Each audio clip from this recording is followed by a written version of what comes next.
Right. Hello and welcome to the virtual STEM Festival. My name is Christine Bullock and I am the Southeast Iowa STEM Regional Manager. And today we're going to talk about some projects going on with the City of Ottumwa Engineering Department. With us today is Dwight Dolman, who is a city engineer from the City of Ottumwa and has a background in civil engineering and architecture. Dwight, thank you for joining us today. Glad to be with you. Could you describe for us a little bit of your background in education and some of the different roles you've had through your career that led you to be the engineer for the City of Ottumwa? Okay, well, first off, I'm Iowa born and bred. I was born in a small town called Ackley, Iowa, and graduated from high school there. And then after high school, I went on to Iowa State University, where I took a somewhat unusual course by studying architecture. And after I had about 3 to 4 years underneath my belt, I decided that really wasn't my thing. So I figured I could get another degree in the same amount of time. So we worked on that. I started concentrating on that, and I ended up with a Bachelor of Science degree and a Bachelor of Arts degree at the same time. After that, then I started working I started out in Cedar Rapids and worked for a couple of consulting firms before going into the public sector, and went through a couple of places there where I'm now the city engineer for the City of Ottumwa. Great. And for the engineering department that you work in with the City of Ottumwa, could you describe to us who's in that department and what some of the responsibilities are for the department? Well, our engineering department is about 9-10 different people, and we are responsible for implementing and procuring all the capital projects that are needed for the horizontal infrastructure as well as the vertical infrastructure of the town.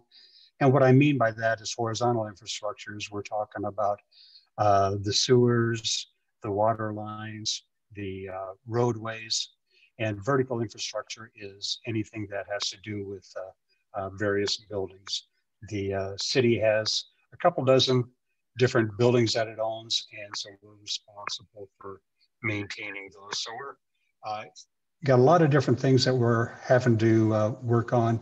Plus, we've got the right-of-way throughout the entire town that we have to manage.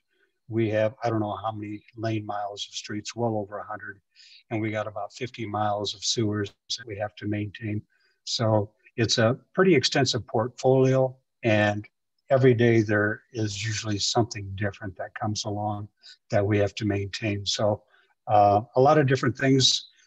There's a lot of different tasks that we all have to take care of, and we do the best we can to work like clockwork.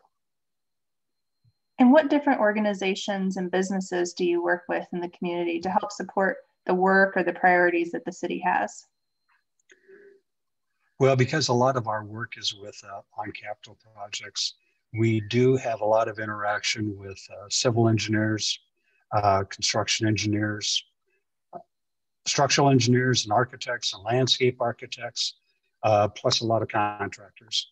And in addition to that, we have a lot of interaction with local citizenry as well as the businesses. And then in addition to that, all this kind of work has an impact one way or the other on the community. So we are dealing with a lot with the Chamber of Commerce, economic development. We have a number of citizen boards too that get involved, like our trails and traffic safety and historic preservation.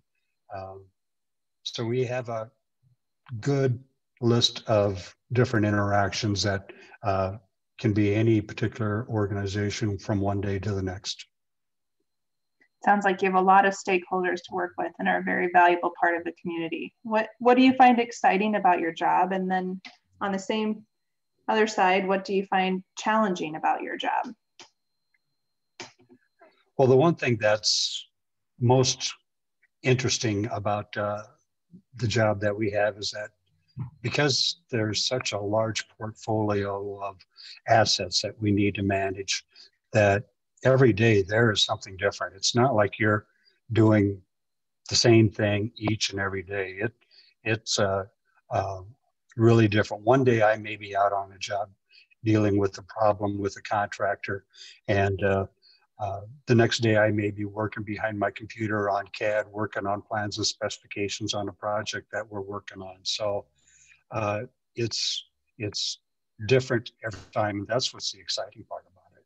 Now, the challenging part about it is that we are an organization that has to deal a lot with the public, and um, in most cases, we can satisfy and handle all the complaints that come in from the public.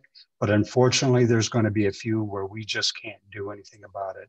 And a lot of times, you know, you try to explain that scenario to the citizen, and it's not to their liking, and they just won't accept it. And but unfortunately, unless you have, if you have an unlimited amount of money, yeah, you can solve everybody's problem, but we just don't have that kind of money all the time. So um, a lot of times we have to tell the person, we know what your situation is, we're trying to fix it, but it may not be for a couple of years. That's a pretty common response that we have for those kind of situations. But yeah, it's disheartening when you're not able to satisfy their concerns like that. Yeah, those taxpayer dollars have to be stretched, I'm sure, to a lot of different priorities across the city. That's correct. Well, thanks for sharing an overview of what you do with the City of Ottumwa. And now I'd like to talk to you specifically about a project you're working on, a sewer separation and water line project. So could you provide us an overview of what this project is and who's involved with the project? Well, let me start by giving you a little bit of history. Years ago,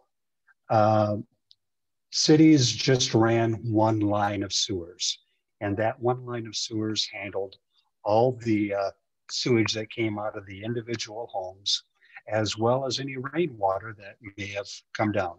And when we talk about rainwater, we usually refer to it as stormwater. And so what we are in the process of doing is trying to separate that. So we have a separate line for sanitary sewer and a separate line for storm sewer. See, what happened years ago is that, and this is probably going back into the 1950s, 1940s, what happened with our sewers is that they were run directly to the river and dumped. So there was really no concern for what we were dumping into the river. Back in the 1940s and 50s, the EPA and the DNR said, you can't do that anymore. You have to treat it before you can release it into the environment. So all the cities started working on putting together wastewater treatment plants. But the problem with that was that collected all the rainwater too. So if we had a rain event where we were inundated, the water treatment plant would be, the wastewater treatment plant would be overrun with water, and it would still end up having to dump it in the river. So what they ended up deciding that they had to do is that everybody had to have storm sewer separation, and that would allow the sanitary sewer to be to collect all the waste and bring it to the wastewater treatment plant where it could be treated before being released into the environment. And the storm sewer line would get delivered directly to the river without having to be treated, because that was basically rainwater. So we have been directed by the EPA and the DNR to do all this separation work. And right now we are probably about a little over 50% done with everything that has to be done. We've spent quite a bit of money so far.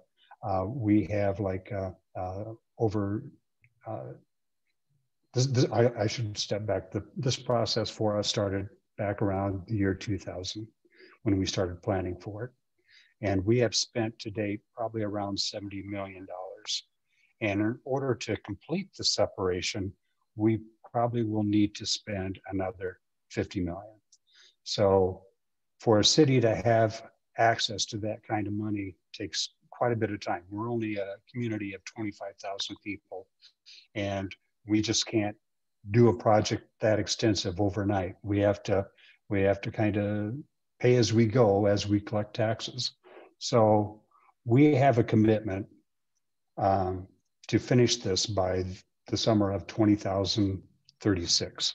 So we've been at it for like 21 years, and we've got another 15 years to go in order to finish it. So it is very extensive, and it's an expensive proposition for our taxpayers to have to cover, but it's a federal mandate that we're trying to achieve.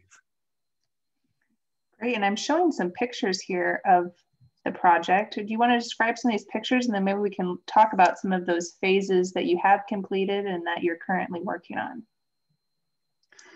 Well, the picture on the right is just, that's probably about a 48-inch storm line that we're connecting to. And the one side is new and the other side is the existing. And so we're building a box that's going to connect those two. And on the left, one thing about storm sewer and sanitary sewer is that these lines are pretty much all in the right of way, which is that area where it's includes the city streets. So in order to fix the sewers, a lot of times we have to tear up the roads. Now, we don't want to be tearing up brand new roads, but we try to be a little disconcerted about which roads we do tear up. So we're not tearing up brand new ones, but we are working on the roads where they are at the end of their useful life. So the picture on the left is just what it looks like when we're got all the pipe work in the ground and we're paving a new road. That's the cement truck there on the right and the paving machine there on the left. And it's on crawler tracks. So it's going down the prepared subgrade to lay the concrete. That might explain when people see a road that they thought was relatively new and ask, why are they redoing that road? It might be because more of the work that's going on underneath. Right. We try to be careful to make sure that if we have to replace a sewer line, that the road is already towards its end of its useful life. You know, we generally look at a road lasting 40 years. Sewers, on the other hand, can last 80 to 100 years. So because of that imbalance, you have to be kind of mindful of the age of and service life of the infrastructure assets. Can you describe this graphic here that talks about the different phases of your project and maybe talk about where you're at today? The area that's bordered on the right there, that large area of different colors, that is the phase that we are working on right now. It is by far the largest phase that we have done to date. But we are working and have started on some of that separation work. The other different colored lines are separation work that has been done in the past.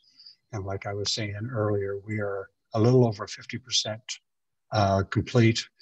And but you can see from this picture that there's still quite a bit of the town that still remains. So there's still a lot of work that's left to be done.